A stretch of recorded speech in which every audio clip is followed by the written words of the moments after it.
तो दोस्तों, दिवाली की छोटी रात पे हम लोगों ने जो फेस किया था, कभी आप लोग वो फेस ना करो, इसलिए मैं आपके साथ अपने साथ घटी एक घटना को शेयर करने जा रही हूँ, ताकि कभी ये गलती आप लोग ना करें।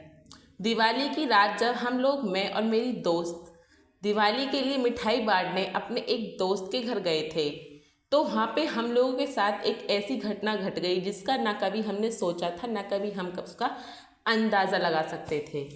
यानी कि जो घटना घटी वो इस तरह से घटी कि बस हमारे रोंगटे खड़े हो गए, और आज तक सोच के भी ऐसा डर लगता है कि क्या आखिरकार हम गए ही क्यों थे ऐसे।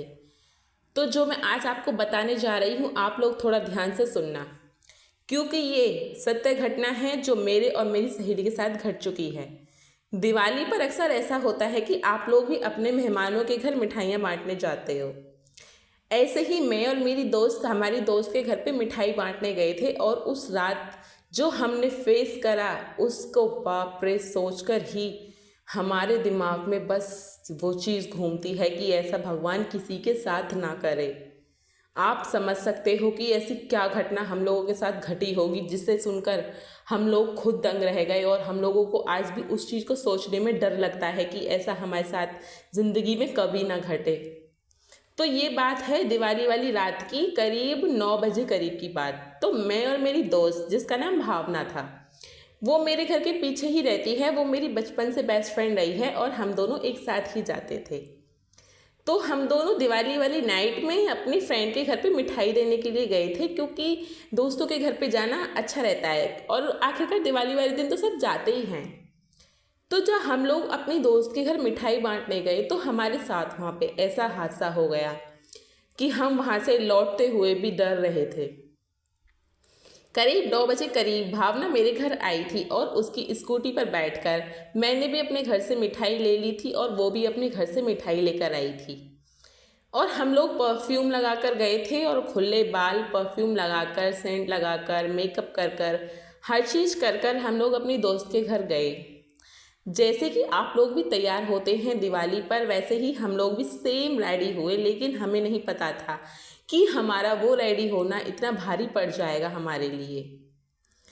तो एकदम इत्र लगाकर हम लोग जब अपने घर से निकले मिठाइयाँ लेकर, तो धीरे धीरे रास्ते में हमारे साथ ऐसी घटना घटती चली गई जिसका शायद हम अनुभव नहीं कर रहे थे। हम लोग सोच रहे थे कि नेचुरली हो रहा है, लेकिन हमें नहीं पता था कि वो चीज़ हमारे साथ नेचुरली घट रही थी। यानी कि जब मेरे घर से निकले तो मेरे घर पे मोड़ पड़ता है, तो जैसे ही हम लोग मोड़ से मुड़े, अचानक से हमने देखा कि सामने से एक बैल चला आ रहा है। वो हमारी स्कूटी में बस ठुकने ही वाला था कि जैसे तैसे मैंने ब्रेक लगाए। स्कूटी मुझे ही चलानी आती थी, उसको नहीं चलानी आती थी, तो स्कूटी मैं ही चला रही थी। तो पहली जगह तो हम वहाँ पर बचे जहाँ पर हम लोगों को बचना था। तो फिर उस बैल के सामने से हटकर फिर हम लोग एकदम साइड में होकर निकल कर चले गए। जैसे जैसे हम रोड पर पहुँचे, वहाँ पे हमारे साथ फिर घटना घट गई। अचानक से हमने रास्ते में देखा कि हमारे रास्ते को बिल्ली काट कर चली गई।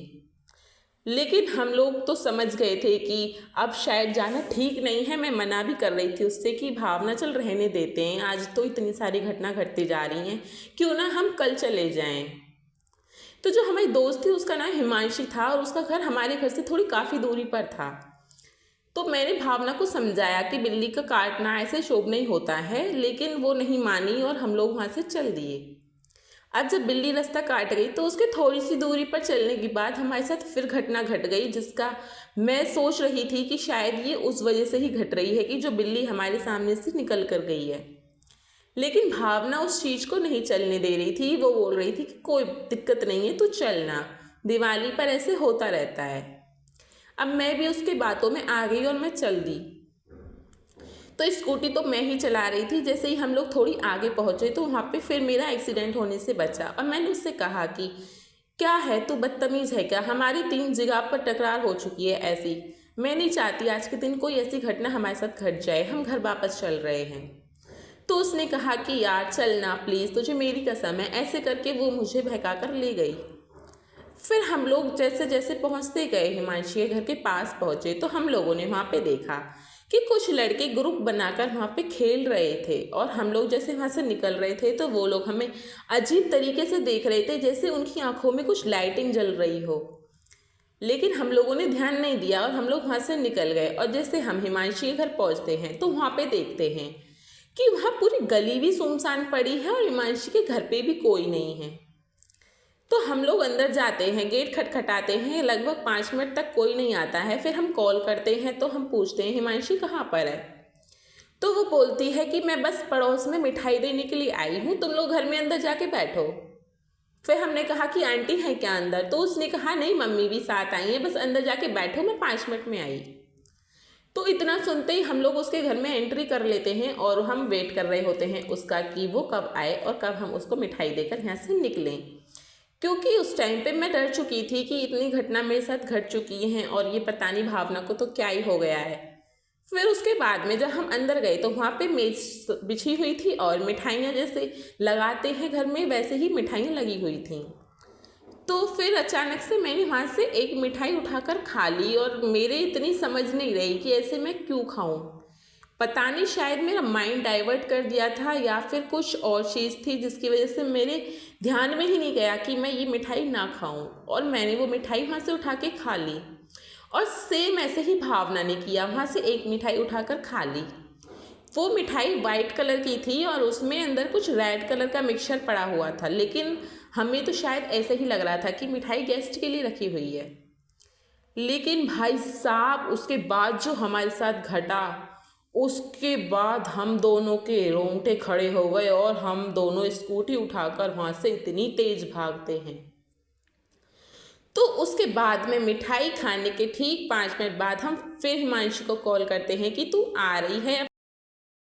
अब हिमांशी बोलती है कि नहीं बस आई, 1 मिनट और रुक जाओ। तो अचानक से मुझे उसके मेज़ के नीचे से आवाज़ें आ रही थी। मैंने देखने की कोशिश करी कि उसके नीचे क्या है, तो मुझे कुछ अजीब सी चीज़ वहाँ पे दिखाई दी और मैं एकदम देखते ही खड़ी हो गई। और इतने में भावना बोलती है कि क्या हुआ तुझे। मैंने कहा कि वहाँ पे देख कुछ है, तो वो बोलती है कि नहीं तो कुछ भी तो नहीं है। फिर मैंने कहा तो झुक कर तो देख एक बार। तो फिर जैसे उसने देखा तो उसको जो दिखाई दिया, एक लेडीज जो उल्टे पैर वहाँ पे बैठी हुई थी और मीनू एकदम उठकर भागती है। उसका पैट नेम मीनू था, एक्चुअली में उसका रियल नेम भावना था और पैट नेम मीनू था। तो वो उठकर एकदम भागती है, बस गेट से निकल जाती है और मैं वहाँ पे खड़ी थी और मैंने कहा कि क्या हुआ तुझे, क्यों भाग रही है। तो उसने कहा तू भाग रानी, बस यहाँ से भाग कैसे भी करके। तो मैं वहाँ से उठकर भाग ली और फिर मैं जैसे अपनी स्कूटी पर बैठ गई तो मैंने उससे कहा कि बात तो बता मुझे, क्या हुआ, तूने ऐसा क्या देख लिया नीचे उसके। तो वो कहती है तू मुझसे यहाँ मत पूछ कुछ भी, बस तू अब यहाँ से निकल प्लीज़, घर चल, मेरे कुछ भी कर, तू बस यहाँ से निकल अब इस टाइम। मैंने कहा रुक, तो कॉल कर लेते हैं हिमांशी को और बोल देते हैं कि हम लोग जा रहे हैं, तो अभी तक नहीं आई। तो वो बोलती है कि तू कुछ भी कर, बस जल्दी निकल यहाँ से, जल्दी निकल। और वो स्कूटी से उतर के भागने लग गई, पता नहीं क्यों। मैंने उससे कहा कि तू ऐसे क्यों भाग रही है, मेरे साथ आई है तो मेरे साथ ही जा। तो फिर उसने कहा कि तू चल रही है तो चल, वरना मैं तो जा रही हूँ। मैंने कहा कि ठीक है चल रुक जा, मैं नहीं उसको कॉल कर रही, अब तू 1 सेकंड तो रुक जा। रुक भी नहीं रही है, स्टार्ट भी नहीं करने दे रही है। तो मैंने स्कूटी स्टार्ट कर ली और मैंने भावना को अपनी स्कूटी पर बिठा लिया। अब धीरे धीरे हम चलते जा रहे थे तो मेरे मन में बात आई कि क्यों ना मैं पूछ ही लूँ भावना से कि आखिरकार क्या बात थी, वो क्यों ऐसे डर के वहाँ से भागी। तो मैंने उससे कहा कि क्या हुआ था, तू वहाँ से इतना डर के क्यों भागी थी। तो उसने कहा कि बस मत पूछ, तू घर जाके पूछना जो भी तुझे पूछना है। तो मैंने कहा ठीक है चल, मत बता, नहीं बता रही तो। फिर धीरे धीरे हम चल रहे थे तो मेरी नज़र एकदम मेरी स्कूटी के शीशे पर गई और जैसे मैंने देखा, literally I got shocked and I got goose bumps. और मेरा हाथ ऐसे स्कूटी से हड़बड़ा गया कि बस मैं गिरने ही वाली थी, जैसे तैसे मैं संभल गई। मैंने देखा कि भावना के पीछे कोई बैठा हुआ है एंड उसके बाल आगे फेस पर पड़े हुए हैं। और वो देखते ही और इस वक्त ये बात बताते हुए भी मेरे रोंगटे खड़े हो रहे हैं, क्योंकि जो चीज़ मैंने फेस करी थी उस दिवाली के बाद वो चीज़ मैंने कभी फेस नहीं करी और मैंने ऐसी गलती भी नहीं करी कभी। और फिर जैसे ही मेरी स्कूटी बड़बड़ाई, भावना एकदम गिरने को हो गई, तो उसने कहा क्या कर रही है, गिराएगी क्या। मैंने फिर जैसे उसकी तरफ देखा स्कूटी से उतर कर, तो भावना तो अकेली बैठी हुई थी और पीछे कोई भी नहीं था। मैं लिटरली शॉक्ड कि क्या हुआ, ये क्या था। मैंने उससे कहा कि एक सेकंड की स्कूटी पे बैठ जा, और फिर वो बैठी। मैंने जैसे धीरे धीरे नज़र घुमा के बस स्कूटी की तरफ देखा ही था कि जब मुझे सुकून जो मिला कि वहाँ पे कुछ भी नहीं था। मैं एकदम डर गई थी कि आखिरकार था क्या वो चीज़। फिर जब हम लोग अपने घर के लिए पहुंच गए और फिर उसने कहा कि तू मुझे यहीं पे उतार दे और मैं तेरे घर पे मिठाई मम्मी के साथ ले आऊँगी और तू अभी जा। तो फिर मैं जैसे वहाँ से निकल रही थी तो हम लोगों के बीच बातें चल रही थी कि यार हिमांशी ने हम लोगों के साथ अच्छा नहीं किया, घर पे भी बुलाया और खुद बाहर चली गई। तो फिर उसने कहा कि चल मैं तुझे बताती हूँ मैंने वहाँ पे क्या देखा था। फिर वो मुझसे भी पूछने लगी कि और तूने क्या देखा था जो तेरी स्कूटी ऐसे हिल गई। तो मैंने उसे बताया कि यार तेरे पीछे कोई बैठा हुआ था। और वो उस चीज़ को सुनकर इतनी डर गई, इतनी डर गई, उसने अपने हाथ ऐसे ऐसे मारने स्टार्ट कर दिए और कहने लगी कि तू क्या बात कर रही है। मैंने कहा यार मैं झूठ नहीं बोल रही, मैंने मिरर में देखा था तो वो कोई तेरे पीछे उल्टे बालों के करके बैठा हुआ था और इस टाइम भी मैं यहाँ पे बताते हुए डर रही हूँ क्योंकि वो चीज़ मैंने फेस करी थी। और जो चीज़ आप फेस कर सकते हो ना, आप उसको ही फील कर सकते हो, वरना आप कहावतें जो सुना सकते हो उसको कभी फील नहीं कर सकते। फिर उसके बाद मैंने कहा कि तूने क्या देखा था जो तू वहाँ से भागी थी। तो उसने कहा यार सेम वही चीज़ मैंने उस टेबल के नीचे देखी थी।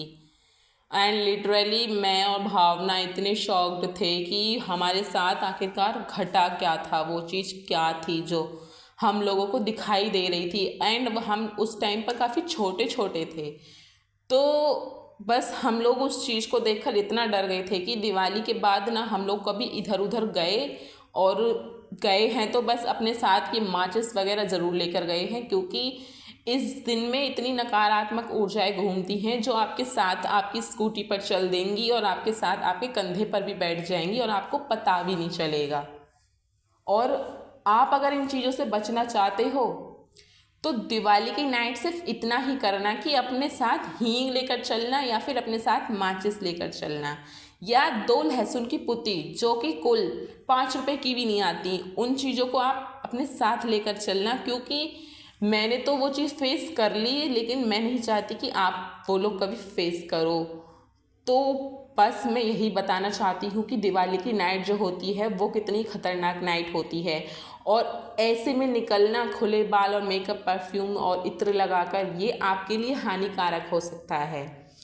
तो आप लोग इससे प्लीज़ बचें। और जो मैंने फेस करा उस चीज़ के बारे में बस मैं अब यहाँ पे नहीं बता सकती, क्योंकि जो फील मैंने करा था और जो मीनू ने देखा था बस वो रोंगटे खड़े कर देने वाली चीज़ थी। और उसके बाद में मीनू मेरे घर भी आई थी मिठाई देने के लिए, एंड हम उस चीज़ को भूल चुके थे कि हमारे साथ वहाँ पे कोई ऐसी घटना घटी थी। क्योंकि हम उस चीज़ को अगर बार बार याद करते तो हम लोगों के साथ हो सकता था वो चीज़ हमारे घर में भी एंटर कर जाती। क्योंकि किसी चीज़ को हम बार बार याद करते हैं तो वो लिटरली हमारे पास आ जाती है। आप कभी भी देख लेना, आप किसी चीज़ को याद करोगे तो वो लिटरली आपके पास आ ही जाएगी। चलो मैं अब यहाँ पे इस चीज़ को बंद करती हूँ, कहीं वो सच में फिर से ना आ जाए। और बाकी आपको अगर ये मेरी रियल स्टोरी पसंद आई है और अगर आपके साथ ऐसी कोई घटना घटी है तो मुझे कमेंट डाउन कर दें या फिर पर्सनली मेरे इंस्टाग्राम आईडी पे जाकर मैसेज कर देना। मैं आपकी स्टोरी यहाँ पे ज़रूर सुनाऊंगी, क्योंकि हम अपनी स्टोरी अपने सब्सक्राइबर को सुनाते हैं, पब्लिक को सुनाते हैं, तो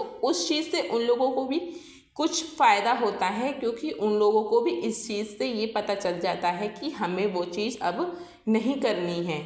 और अगर बाकी वीडियो अच्छी लगी हो तो चैनल को सब्सक्राइब कर जाना, वीडियो को लाइक कर जाना और ज़्यादा से ज़्यादा शेयर करना।